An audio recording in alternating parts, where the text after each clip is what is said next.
اگر کسی نے مجھے ثابت کر دیا کہ 15 شعبان کی رات میرے پیارے پیغمبر محمد رسول اللہ صلی اللہ علیہ وسلم نے ایسا کام کیا ہے، صحابہ نے کیا ہے، خلفائے راشدین نے کیا ہے، تو میں تیار ہوں کرنے کے لیے۔ سر آنکھوں پر میرے پیغمبر کا فرمان، سر آنکھوں پر میرے رب العالمین کا فرمان ہو، اگر وہ ثابت نہیں ہے پیارے پیغمبر سے، مجھے قبول نہیں ہے، آج بھی قبول نہیں ہے، کل بھی قبول نہیں ہے، اور گزشتہ دنوں میں بھی میں نے قبول نہیں کیا جو ثابت نہیں ہے، اور قبول کرنا بھی نہیں چاہیے، کیونکہ ہمارے لیے آئیڈیل کون ہے؟ محمد رسول اللہ۔ اور کچھ لوگ آپ کو یہ بھی کہیں گے، آخری بات کر رہا ہوں، الا لمشرکن او مشاہن، فرمایا 2 قسم کے لوگوں کو اللہ معاف نہیں کرتا۔ یہ حدیث ہے، طبرانی اٹھا لیجئے، ابن حبان اٹھا لیجئے، مسند احمد اٹھا لیجئے، سنن بیہقی اٹھا لیجئے، اس کے اندر یہ حدیث موجود ہے۔ امام البانی رحمہ اللہ نے اس حدیث کو صحیح قرار دیا ہے۔ اس حدیث کے اندر الفاظ کیا ہے؟ الا لمشرکن او مشاہن، 2 قسم کے لوگوں کو اللہ معاف نہیں کرتا۔ وہ 2 قسم کے لوگ کون سے ہیں؟ فرمایا ایک تو اہل شرک جو اللہ کی ذات کے ساتھ شرک کرتے ہیں، اور فرمایا دوسرے وہ لوگ اہل الحقد جو اپنے سینے کے اندر مسلمانوں کے لیے بغض رکھتے ہیں، نفرت رکھتے ہیں، عداوتیں رکھتے ہیں۔ قال اللہ تبارک و تعالی فی محکم تنزیلہ وہو اصدق القائلین فسبح بحمد ربك وكن من الساجدين واعبد ربك حتى يأتيك اليقين رب اشرح لي صدري ويسر لي أمري واحلل عقدة من لساني يفقهوا قولي سبحانك لا علم لنا إلا ما علمتنا انک انت العلیم الحکیم۔ مختصر حمد و ثنا درود و سلام کے بعد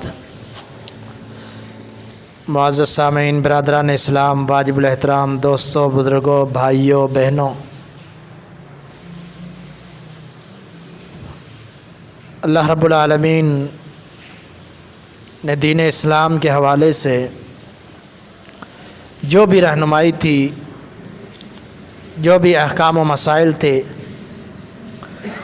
اپنے پیغمبر کے ذریعے امت تک پہنچا دیے،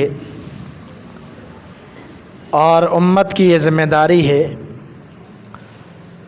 کہ جو چیز پیغمبر نے دی ہے، جو بھی اللہ کا پیغام پیغمبر نے سنایا ہے، اسی پیغمبر کے فرمان کو فالو کریں، اسی کے مطابق زندگی گزاریں، کیونکہ اللہ فرماتا ہے لقد کان لکم فی رسول اللہ اسوۃ حسنہ، تمہارے لیے پیغمبر کی زندگی میں ہی بہترین نمونہ ہے، یعنی اس کے علاوہ تمہارا کوئی آئیڈیل نہیں ہونا چاہیے۔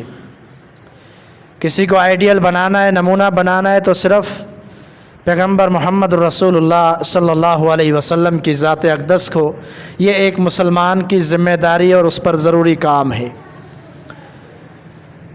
پھر اگر دیکھا جائے، غور کیا جائے، تو معاشرے کے اندر بہت ساری ایسی چیزیں موجود ہیں، ایسے کام موجود ہیں کہ وہ پیغمبر سے ثابت نہیں ہے۔ اللہ نے جو پیغمبر اپنا قاصد جو مقرر کیا، اپنا رسول جو مقرر کیا امت کے لیے، انسانوں کے لیے، اس سے وہ چیزیں ملتی نہیں ہیں، اس سے وہ چیزیں ثابت نہیں ہیں۔ اس طرح کی بہت ساری چیزیں جن کو عام الفاظ میں کہا جاتا ہے بدعت ہے، مروجہ کام ہے، اپنی مرضی سے شروع کر دیے گئے، اور اپنی من مانی اور اپنی چاہت سے ان کاموں کو شروع کر دیا گیا۔ باقاعدہ طور پر اہتمام سے وہ کام کیے جاتے ہیں، حالانکہ شریعت میں اس طرح کی کوئی بات نہیں ملتی۔ نبی علیہ السلام کا ایک بڑا معروف فرمان ہے، آپ نے فرمایا من لم یقل علیہ ما لم اقل، جس شخص نے مجھ پر ایسی بات کہی جو میں نے نہیں کہی، جس شخص نے مجھ پر ایسی بات کہی جو میں نے نہیں کہی، یعنی میرا فرمان نہیں تھا، اللہ کا فرمان نہیں تھا، کوئی دین سے بات نہیں تھی، میں نے اس کا حکم نہیں دیا، تو آپ صلی اللہ علیہ وسلم نے فرمایا فہو رد، ایک حدیث کے مطابق وہ بات مردود ہے، اس کی کوئی حیثیت نہیں ہے، اس کام کی کوئی حیثیت نہیں ہے۔ ایک حدیث کے مطابق ہے فَلْيَتَبَوَّأْ مَقْعَدَهُ مِنَ النَّارِ، وہ جو مجھ پر بات کرنے والا ہے، میری طرف اپنی طرف سے بات منسوب کرنے والا ہے، اس کو چاہیے کہ وہ جان لے اس کا ٹھکانہ جہنم ہے۔ یہ وعید ہے، یہ ایسے شخص کے لیے وعید ہے، سزا ہے کہ جو شخص اپنی منمانی کرتا ہے دین کے معاملے میں، شریعت کے معاملے میں، اسلام میں۔ اب جو آج کا ہمارا موضوع ہے اس کی مناسبت سے چند باتیں آپ کے سامنے رکھیں گے۔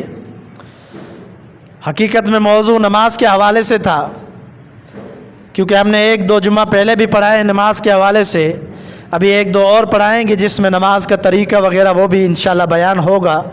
لیکن یہ موضوع انتہائی ضرورت تھی اس کی ماہ شعبان کے حوالے سے، کہ شعبان کے مہینے کے اندر بہت ساری چیزیں نظر آتی ہیں کہ جو خالصتاً بدعات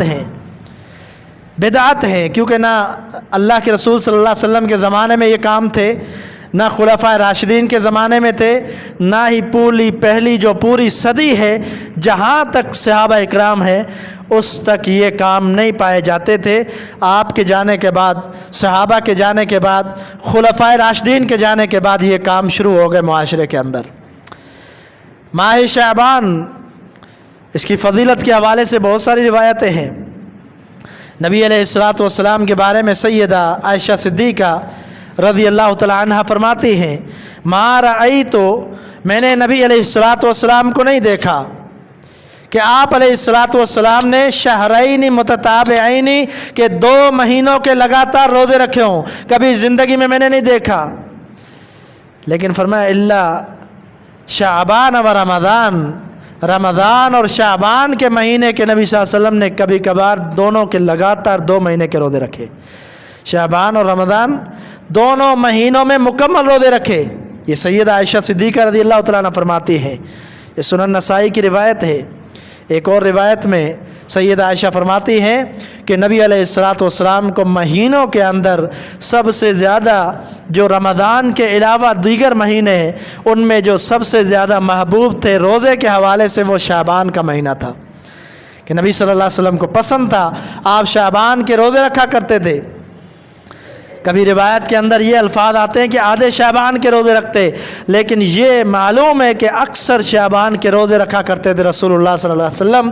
یہ آپ کا عمل ثابت ہے شعبان کے مہینے میں۔ تو شعبان کی یقیناً فضیلت ہوئی کہ رسول اللہ صلی اللہ علیہ وسلم اس میں روزہ رکھا کرتے تھے، اور آپ صلی اللہ علیہ وسلم اس کے اندر قیام اللیل کیا کرتے تھے۔ ویسے تو آپ صلی اللہ علیہ وسلم کا طریقہ کار کیا تھا؟ پورا سال قیام اللیل کیا کرتے تھے۔ بڑی معروف روایت ہے، صحیح بخاری صحیح مسلم میں معروف ہے روایت کہ سیدہ عائشہ نے ایک دفعہ کہہ دیا آپ صلی اللہ علیہ وسلم سے، اللہ کے رسول صلی اللہ علیہ وسلم کہ آپ اتنا بڑا طویل قیام کرتے ہیں، حتیٰ کہ آپ صلی اللہ علیہ وسلم کے پاؤں مبارک سوج جایا کرتے تھے۔ کچھ روایات سے ملتا ہے کہ آپ صلی اللہ علیہ وسلم کے پاؤں مبارک پھٹ جایا کرتے تھے، یعنی آپ صلی اللہ علیہ وسلم رات کو اس قدر طویل قیام کیا کرتے تھے اللہ کو راضی کرنے کے لیے، اللہ کی خوشنودی کے لیے۔ آپ کا یہ قیام، سیدہ عائشہ پریشان ہوئی، ترس کھاتے ہوئے کہا اے اللہ کے رسول صلی اللہ علیہ وسلم لیغفر لک اللہ ما تقدم من ذنبک وما تأخر، اللہ نے عام آپ کے لیے مغفرت کا اعلان کر دیا ہے، اللہ نے آپ کا ٹھکانہ جنت بنا دیا ہے، اللہ نے یہ فرما دیا کہ اگر آپ سے بھول چوک بھی ہو گئی تو وہ بھی معاف ہے، پھر کیا وجہ ہے کہ آپ اتنا طویل قیام کرتے ہیں؟ تو نبی علیہ الصلوۃ والسلام نے فرمایا افلا اکون عبدا شکورا، اے عائشہ کیا میں اللہ کا شکر گزار بندہ نہ بن جاؤں؟ یعنی نبی علیہ الصلوۃ والسلام نے یہ جو عمل، جو ہمیشگی کا عمل ہے، کوئی ایک رات، کوئی مخصوص رات نہیں، بلکہ ہمیشہ نبی صلی اللہ علیہ وسلم قیام اللیل کیا کرتے تھے، کیونکہ اللہ تعالیٰ نے فرمایا یا ایھا المزمل قم اللیل الا قلیلا، یہ چادر اوڑھنے والے پیغمبر رات کو اٹھیے، رات کو کچھ دیر اللہ کے لیے قیام کیجئے۔ اسی لیے نبی علیہ الصلوۃ والسلام سفر اور حضر میں قیام اللیل کیا کرتے تھے، رات کو اٹھ کر تہجد پڑھا کرتے تھے۔ تو رمضان میں، شعبان میں، مہینے، سال کے سارے مہینوں میں رات کو قیام اللیل کیا جا سکتا ہے۔ اس کی وضاحت کی ضرورت اس لیے تھی کہ رسول اللہ صلی اللہ علیہ وسلم نے فرمایا لا تخصو، فرمایا کہ نہ خاص کرو کسی بھی رات کو، جمعے کی رات کو خاص نہ کرو قیام اللیل کے لیے۔ جمعے کی رات، ایک ہی رات کو کوئی اٹھ کے کہے کہ اس رات کو زیادہ فضیلت ہے، اس رات کو زیادہ اجر ملے گا، اس لیے جمعے کی رات ہے آج اٹھ کر قیام اللیل کروں گا، آج رات کو جاگوں گا، تہجد پڑھوں گا۔ آپ نے فرمایا ایسا نہیں کرنا، سختی سے منع کر دیا۔ امر کا صیغہ ہے، حکم دے رہے ہیں کہ خاص طور پر جمعے کی رات کو مخصوص نہ کرنا عبادت کے لیے، اور خاص طور پر جمعے کے دن کا روزہ رکھنا، اس کو بھی مخصوص اور خاص نہیں کرنا۔ یہ اللہ کے رسول نے منع کر دیا۔ اب اس سے کیا پتہ چلتا ہے؟ اس سے پتہ چلتا ہے کہ نبی علیہ الصلوۃ والسلام نے ایک طرح سے مفہوماً اگر بات کی جائے کہ جس شخص نے صرف جمعے کی رات کو مخصوص کر لیا قیام اللیل کے لیے، اور جس شخص نے یہ کر دیا کہ ہر جمعے کو روزہ رکھتا ہے باقی دنوں کا روزہ نہیں رکھتا، حالانکہ نفلی روزوں میں جمعرات کا روزہ بھی ہے، پیر کا روزہ بھی ہے، لیکن یہ شخص کیا کرتا ہے؟ ہر جمعے کی دن جو ہے روزہ رکھتا ہے، رات کو عبادت کرتا ہے، مخصوص کر دیا۔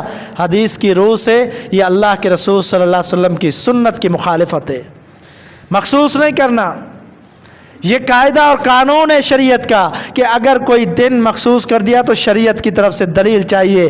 دین کے حوالے سے اگر کوئی دن مخصوص کرنا ہے دلیل چاہیے، اگر دین کے حوالے سے کوئی رات مخصوص کرنی ہے دلیل چاہیے، دین کے حوالے سے اگر کوئی وقت خاص کرنا ہے اس کے لیے دلیل چاہیے، دین کے حوالے سے اگر کوئی مہینہ خاص کرنا ہے اس کے لیے دلیل چاہیے، دین کے حوالے سے اگر کوئی سال مخصوص کرنا ہے دلیل چاہیے، دین کے حوالے سے دین سمجھ کر اگر کوئی شخص یہ کہتا ہے کہ یہ عید کا دن ہے اور دین سمجھتا ہے اس کو، تو اس کے لیے دلیل چاہیے۔ حالانکہ دلیل سے پتہ ہے عید الفطر اور عید الاضحیٰ یہ دو عیدیں دلیل سے ثابت ہے، اس لیے تمام مسلمان یہ عیدیں مناتے ہیں۔ تو دین کے لیے دلیل چاہیے۔ کسی رات کو مخصوص کر دینا، کسی دن کو مخصوص کر دینا، یہ شریعت سے ثابت نہیں ہے۔ اگر ثابت ہے تو پھر اس میں کرنا چاہیے۔ لیلۃ القدر کی رات ثابت ہے، اس کے دلائل ملتے ہیں، قرآن میں بھی اس کا ذکر ہے، احادیث میں بھی ذکر ہے، اس لیے پوری مسلم امہ لیلۃ القدر کی رات کو عبادت کرتے ہیں۔ رمضان کے آخری عشرے میں لیلۃ القدر تاک راتوں کو تلاش کرتے ہیں، لیلۃ القدر کو عبادت بھی کرتے ہیں۔ آج تک دنیا کے اندر کسی عالم سے اٹھا کر دیکھ لیجئے، کسی عالم نے یہ فتویٰ نہیں لگایا ہوگا کہ رات کو لیلۃ القدر کی رات کو جاگنا بدعت ہے، کسی نے نہیں کہا ہوگا۔ اگرچہ چاروں مسلک کہے جاتے ہیں، دنیا کے اندر اس وقت 4 مسلک بڑے معروف مسلک ہیں، 4 اماموں کے جو ہے مقلدین موجود ہیں اور دیگر لوگ بھی موجود ہیں، یعنی جو بھی مسلمان ہیں ان میں سے کوئی بھی کسی بھی مسلک سے تعلق رکھنے والا عالم یہ نہیں کہے گا کہ لیلۃ القدر کی رات کو جاگنا بدعت ہے، نہیں کہے گا۔ کیوں؟ کیونکہ صریح کتاب و سنت میں دلائل موجود ہیں۔ پھر کیا بات ہوئی کہ اکثر علماء کسی دن کو بدعت قرار دیتے ہیں، کسی دن کے حوالے سے کچھ دلائل دے رہے ہیں، کچھ کہہ رہے ہیں یہ بدعت ہے۔ اس کی وجہ یہ ہے کہ وہ شریعت سے صحیح طور پر وہ ثابت نہیں ہے چیز۔ تو شعبان کے مہینے کے اندر بہت ساری باتیں ایسی ملتی ہیں جن کا شریعت سے کوئی تعلق نہیں ہے۔ ان میں سے بڑا معروف جو ہے عمل شب برات کے نام سے معروف ہے۔ شب برات منائی جاتی ہے کب؟ شعبان کی 15ویں رات کو۔ 15ویں رات کو شب برات کے نام سے رات منائی جاتی ہے باقاعدہ طور پر۔ آپ دیکھیں گے اس رات کو جو ہے محفلیں بھی سجائی جاتی ہیں، نعت کی محفلیں بھی ہوتی ہیں، پروگرامز ہوتے ہیں اور بڑے بڑے تقریریں کروائی جاتی ہے، باقاعدہ طور پر اشتہار چھپتے ہیں، پروگرام ہوتے ہیں، ایک خاص نسبت سے پروگرام کیے جاتے ہیں کہ اس رات کو پروگرام کرنا بڑی عبادت ہے، اس رات کو جاگنا بڑی عبادت ہے، اس رات کو یہ وہ اس طرح کے جو ہے لگا کر باتیں اور موضوع من گڑت روایات پیش کر کر کہا جاتا ہے کہ اس رات کو جاگنا چاہیے۔ اب کیا ہوا؟ اس حدیث کو دیکھیے کہ نبی علیہ الصلوۃ والسلام نے کسی رات کو مخصوص کرنے سے منع فرما دیا۔ کوئی بھی اگر بلکہ یہ شعبان کی 15ویں رات کو مخصوص کرتا ہے تو اس کے لیے ٹھوس اور صریح دلیل چاہیے۔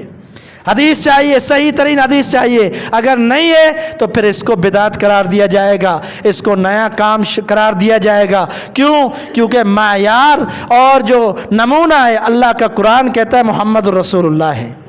نبی علیہ الصلوۃ والسلام کی زندگی کے اندر یہ شعبان آیا، آپ کی زندگی کے اندر شعبان آیا، مکے کی زندگی میں بھی آیا، مدینہ کی زندگی میں بھی آیا، صحابہ اکرام کی زندگی میں شعبان آیا، خلفائے راشدین کی زندگی میں شعبان آیا، لیکن کوئی بھی صریح اور واضح دلیل نہیں ملتی کہ نبی علیہ الصلوۃ والسلام نے نصف شعبان کی رات کو باقاعدہ طور پر حکم دیا ہو کہ اٹھو عبادت کرو، صحابہ کو اور اپنے اہل و عیال کو حکم کہا ہو۔ بلکہ حدیث کے اندر کیا آتا ہے، جب آخری رمضان کا عشرہ شروع ہوتا، صحیح بخاری کی حدیث سے بڑی معروف ہے، رمضان کا آخری عشرہ شروع ہوتا، ایقظ اہلہ و احیا لیلہ، حدیث کے الفاظ ہیں نبی علیہ الصلوۃ والسلام اپنے گھر والیوں کو بھی جگایا کرتے تھے، خود بھی جاگا کرتے تھے اور فرماتے تھے یہ عظیم راتیں، ان کو اٹھ کر عبادت کرو، لیلۃ القدر کو تلاش کرو۔ رمضان کی آخری 10 راتوں کو اپنے گھر والوں کو خاص طور پر جگایا کرتے تھے، لیکن اگر یہ رات مخصوص ہوتی، دلیل ملتی کہ نبی علیہ الصلوۃ والسلام نے صحابہ کو فرمایا کہ 15ویں شعبان کو جاگو، عبادت کرو، اور یہ بھی کہا ہوتا کہ میری گھر والیاں، ان کو جگایا ہوتا اپنی گھر والیوں کو عبادت کے لیے، لیکن کہیں بھی ایسی کوئی دلیل نہیں ملتی۔ نصف شعبان کی رات، اب آپ انصاف سے فیصلہ کیجئے، انصاف سے، عدل سے فیصلہ کیجئے۔ اگر یہ مہینہ 29 دن کا ہوتا ہے، اگر یہ مہینہ 29 دن کا ہوتا ہے، پھر کیا وہ 15ویں شعبان جو ہے نصف رات ہوگی؟ کیا 14ویں شعبان نصف رات ہوگی؟ اگر مہینہ 29 کا ہوتا ہے، اگر 30 کا ہوتا ہے پھر بھی کچھ نہ کچھ بات سمجھ میں آتی ہے، لیکن 29 کا ہو تو پھر کیا پتہ کہ کس رات کو آدھی رات بنے گی مہینے کی، کوئی پتہ نہیں ہے۔ لیکن کیا ہوتا ہے، ہر سال 15ویں شعبان کو، اگرچہ مہینہ 29 کا ہو، اگرچہ مہینہ 30 کا ہو، لیکن کیا ہوتا ہے، خاص طور پر مخصوص عبادتیں کی جاتی ہے، اور کہا جاتا ہے کہ 15ویں شعبان بڑی عظمت والی رات ہے، یہ شب برات ہے، یعنی گناہوں سے بیداری کی رات ہے، اس لیے اٹھو عبادت کرو۔ پورا سال عبادت کا مزہ نہیں چکتے، رات کو نہیں اٹھتے، عبادتیں نہیں کرتے، گناہوں میں، رب کی نافرمانیوں میں، اللہ کے رسول صلی اللہ علیہ وسلم کی نافرمانیاں، اس امت پر افسوس ہوتا ہے کہ اس امت نے سال کے کچھ 3-4 دن مخصوص کر لیے اور پھر اٹھ کر عبادتیں کر لی اور بخشوا لیا، باقی پورا سال کوئی پرواہ نہیں ہے، نہ نماز پڑھتے ہیں، نہ حج ہے، نہ روزہ ہے، نہ کوئی صدقات و خیرات ہے، بلکہ کوئی ایک دن مخصوص کر دیا، کوئی ایک رات مخصوص کر لی اور پھر اس رات کو عبادت کر لی اور کہا کہ اللہ معاف کر دے گا۔ قرآن مجید کی ایک آیت میں نے خطبے میں پڑھی، اللہ تعالیٰ محمد رسول اللہ صلی اللہ علیہ وسلم کو ارشاد فرماتے ہیں، اللہ فرماتے ہیں کہ اے پیغمبر فسبح بحمد ربک وکن من الساجدین، اے پیغمبر آپ ہمیشہ اپنے رب کی تسبیح بیان کیجئے، وکن من الساجدین، اور ہو جائیے سجدہ کرنے والوں میں سے، یعنی نماز پڑھنے والے، اللہ کے لیے نماز پڑھیں، اللہ کی تسبیح بیان کریں، عبادت کریں اللہ کے لیے۔ اور پھر اگلی آیت میں فرمایا وَاعْبُدْ رَبَّكَ حَتَّى يَأْتِيَكَ الْيَقِينُ، اپنے رب کی عبادت اس وقت تک کیجئے جب تک موت واقع نہ ہو جائے، جب تک زندگی ہے تب تک اپنے رب کی عبادت کیجئے۔ یہ محمد الرسول اللہ صلی اللہ علیہ وسلم کو اللہ نے حکم دیا، جس سے پتہ چلتا ہے ہر امتی پر لازم ہے کہ ہر رات کی جو عبادت شریعت سے ثابت ہے، فجر کی نماز ہے، عشاء کی نماز ہے، نوافل کی کوشش کرنی چاہیے، تہجد کی کوشش کرنی چاہیے، لیکن وہ ایک رات مخصوص کر کے نہیں بلکہ ہر رات کوشش کرنی چاہیے، یا پھر کسی رات اٹھ گئے لیکن مخصوص نہیں کرنی چاہیے۔ یہ امتی کو بات سمجھنی ہوگی، کیونکہ پیغمبر کو بھی یہی حکم دیا گیا ہے، اور پیغمبر نے امت کو بتلایا تاکہ امت بھی میرے نقش قدم پر چلے، جو اللہ نے پیغام دیا اس کے مطابق زندگی بسر کرے تو پھر کامیابی ہے۔ ویسے آپ مخصوص کر لیں، کسی دن کا بھی روزہ رکھ لیں، مخصوص کر کے اس کا کوئی فائدہ نہیں ہے، کوئی فائدہ نہیں ہے۔ آپ کہیں گے بڑی عجیب بات ہے، روزہ بھی رکھ رہا ہے فائدہ نہیں ہے، آپ کہیں گے عبادت بھی کر رہا ہے فائدہ نہیں ہے۔ آئیے میں حدیث سناتا ہوں۔ محمد الرسول اللہ صلی اللہ علیہ وسلم کو صحابی رسول کا پتہ چلا روزانہ روزہ رکھتا ہے۔ آپ کو پتہ چلا یہ روزانہ روزہ رکھتا ہے، کیا تھا؟ اپنے ذہن سے سوچ لیا کہ روزانہ روزہ رکھوں گا تو بڑا اجر ملے گا۔ اپنے ذہن سے سوچا، کوئی حدیث میں ثابت نہیں ہے کہ روزانہ روزہ رکھنا چاہیے۔ فردی روزے رمضان المبارک کے ہیں، نفلی روزے جو ثابت ہیں وہ ثابت ہیں۔ ویسے بھی نفلی روزہ اللہ کے لیے رکھ سکتے ہیں لیکن مخصوص دن میں نہیں۔ لیکن اس صحابی نے کیا کیا؟ روزانہ روزہ رکھتا تھا۔ شکایت اللہ کے رسول صلی اللہ علیہ وسلم کو پہنچ گئی۔ آپ نے فرمایا آپ کے بارے میں نے یہ سنا ہے۔ اس نے کہا ہاں اللہ کے رسول، میں روزانہ روزہ رکھتا ہوں۔ آپ نے فرمایا من صام، جس نے روزہ رکھا ہمیشہ روزے رکھے، اس کا کوئی ایک بھی روزہ کسی کام کا نہیں ہے، کوئی ایک بھی روزہ قبول نہیں ہوگا۔ صحیح ترین روایت ہے۔ آپ نے فرمایا کہ پورے سال کے روزے نہ رکھو، کیونکہ پیغمبر نے نہیں رکھے۔ معیار اور نمونہ پیغمبر ہے، ایک ایک عبادت کے لیے معیار پیغمبر کو بنانا ہے، نمونہ پیغمبر کو بنانا ہے۔ سیرت پیغمبر کی چلے گی، طریقہ پیغمبر کا چلے گا۔ اپنی مرضی کا نہ روزہ چلے گا، نہ نماز چلے گی، نہ کوئی دن چلے گا، نہ کوئی عید چلے گی۔ کوئی بھی عمل اپنی مرضی کا نہیں قبول ہوگا۔ پیارے پیغمبر کی حدیث ہے، صحیح مسلم کی حدیث ہے، آپ علیہ الصلوۃ والسلام نے فرمایا من عمل عملا لیس علیہ امرنا فہو رد۔ فرمایا کہ جس نے ایسا عمل کیا جس کا ہم نے حکم نہیں دیا وہ مردود ہے، اس کی کوئی حیثیت نہیں ہے، چاہے جتنا مرضی عمل کرتا رہے۔ جب ہم نے حکم نہیں دیا وہ شریعت نہیں بن سکتا، وہ ثواب نہیں بن سکتا، وہ اجر نہیں بن سکتا۔ اجر اسی کے اندر ہے جو پیغمبر کی سنت کے مطابق ہے، جو رسول اللہ کے طریقے کے مطابق ہے، اجر اسی میں ہے۔ تو یہ شعبان کی نصف رات مسند احمد کی حدیث ہے۔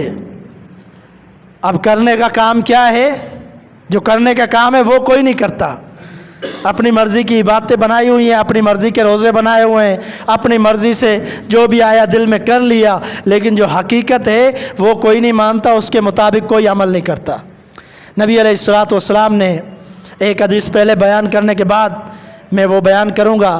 اللہ کے رسول صلی اللہ علیہ وسلم نے فرمایا کہ ذاک شہر، فرمایا یہ شعبان ایسا مہینہ ہے کہ جس سے لوگ غافل ہیں، غافل ہے، پرواہ نہیں کرتے، حالانکہ یہ مہینہ ایسا مہینہ ہے، حدیث کے الفاظ ہے کہ اس مہینے کو لوگوں کے اعمال اللہ تک پہنچائے جاتے ہیں۔ اس مہینے میں لوگوں کے اعمال اللہ تک پہنچائے جاتے ہیں، اللہ تک پہنچائے جاتے ہیں اعمال شعبان میں۔ اب یہ نہیں بتلایا کہ کس رات کو، کس دن کو یا کس گھڑی میں، یہ نہیں بتلایا۔ اسی لیے حدیث میں آپ سن چکے ہیں نبی علیہ الصلوۃ والسلام نے کبھی پورے مہینے کے روزے رکھے، اور آگے حدیث کے الفاظ کیا ہیں؟ نبی علیہ الصلوۃ والسلام نے فرمایا اس مہینے میں اعمال اللہ تک پہنچائے جاتے ہیں۔ احب ان ترفع عملی وانا صائم، او کما قال النبی صلی اللہ علیہ وسلم، آپ نے فرمایا اعمال پہنچائے جاتے ہیں، اس لیے میں یہ پسند کرتا ہوں کہ جب اللہ کے ہاں میرے اعمال پہنچے تو یہ بھی بتلایا جائے کہ اللہ تیرا پیغمبر محمد الرسول اللہ صلی اللہ علیہ وسلم روزے کی حالت میں تھا۔ میں یہ پسند کرتا ہوں کہ جب میرے اعمال پہنچائے جائیں تو یہ پتہ چلے کہ میں روزے کے ساتھ ہوں، یہ پسند کرتا ہوں۔ آپ صلی اللہ علیہ وسلم نے جمعرات اور پیر کے روزے کے بارے میں بھی یہی فرمایا کہ اعمال اللہ تک پہنچے جاتے ہیں، اس لیے میں پسند کرتا ہوں پیر اور جمعرات کا نفلی روزہ رکھتا ہوں تاکہ میرے اعمال پہنچے تو یہ بھی بتلایا جائے کہ نبی صلی اللہ علیہ وسلم روزے کے ساتھ تھے۔ تو شعبان بھی آپ نے فرمایا کہ لوگ اس سے غافل ہیں، اس لیے آپ اکثر روزے رکھا کرتے تھے شعبان میں کہ میرے اعمال پہنچے تو میں روزے کے ساتھ ہوں۔ تو یہ فضیلت ہے شعبان کی کہ اس میں آپ روزے رکھتے اور اس مہینے میں اعمال پہنچائے جاتے ہیں۔ تو رسول اللہ صلی اللہ علیہ وسلم کی جو حدیث میں مسند احمد کی بتلا رہا تھا وہ حدیث کیا ہے؟ نبی علیہ الصلوۃ والسلام نے فرمایا یطلع اللہ تبارک و تعالی الی خلقہ لیلۃ النصف من شعبان۔ آپ نے فرمایا کہ اللہ تعالیٰ نظر رحمت سے دیکھتا ہے اپنی پوری مخلوق کو، اپنی پوری مخلوق کو نظر رحمت سے دیکھتا ہے، تمام مخلوق کی طرف دیکھتا ہے۔ فَيَغْفِرُ لِجَمِيعِ، اللہ تعالیٰ تمام کو معاف کر دیتا ہے، تمام مخلوق کو معاف کر دیتا ہے۔